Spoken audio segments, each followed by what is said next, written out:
Welcome back to Outnumbered. As we say, we're number 12, according to the Heritage Foundation's Index of Economic Freedom. America this year has fallen to the 12th spot among countries in the world for economic freedom, behind the likes of Hong Kong, Canada, and Estonia. Yeah, that's right, Estonia.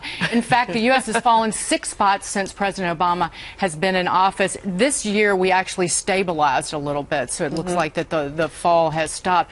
But Harris, I attribute all of this, because so much of economic freedom is due to government regulations or lack thereof. Obamacare. But what say you? Very interesting. I did want to just point out that a lot of people don't even know where Mauritius is. That's also on the list above us, right? They're like, is that an island? What is that? I'm glad you said it, not me. I mean, I think, most of the people I'm related to probably would know. But, I think oil is maybe factoring into this a little bit now, too. Right? It's been cheap for a while now, or am I wrong about that? It's $42 a barrel right now. Oil's been cut in half in just the last year, but that is actually a huge economic benefit for us, because the excess production is coming from the United States. I'm actually surprised that the Obama administration doesn't take more credit for that. Not that they deserve the credit, but again, the plunge in the price of oil, we're in a price war with OPEC. But that's the good news. The bad news is all the government regulation. Yeah, I mean, they take credit for everything else. I don't see why they don't take credit for that. I just can't get over Estonia.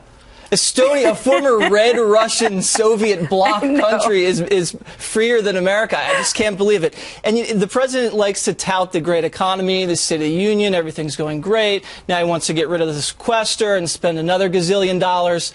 I mean, is he serious? He's like the teenage son that just got grounded by the American people and then goes downstairs and asks his parents if he could borrow the keys to the car. Yeah. I mean, the country ripped up this guy's credit card in November, and he still doesn't get it. If the economy was doing so good as he says, why are more people on food stamps than ever before? Yeah. Why are more people not working than there were in 2008? Yeah. It just doesn't make sense. And he goes around boasting about how he's going to veto the Keystone Pipeline, which is just absurd.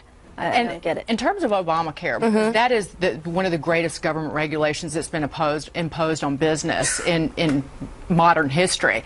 But to that point, after he's long gone from office, this is going to be played out. We don't even have the Cadillac healthcare tax from until 2018, unless, of course, something happens. Which is why he keeps delaying it, because he knows it's bad. He knows it's bad, and it's bad for business and bad for him politically.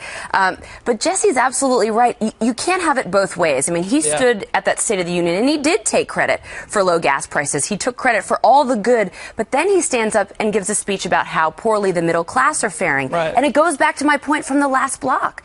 He's the bystander president. So we're to believe that he just sat around watching House of Cards while the middle class in America collapsed, and he had nothing to do with it. He's got to own some of this, but this is why people say he's not a leader. He's a non-leader. He's a narcissist non-leader who accepts no responsibility and puts all the blame for all the bad stuff on everyone else. And he is destroying our country on every level. You blame the rich, it tees up his approach to redistributing wealth. Well, blaming them is one thing, overtaxing them is another. With Obamacare, though, I say maybe. The Supreme Court has yet to say what it's going to do. We got to see this spring what they're going to do in terms of those subsidies. That's right. Stay tuned.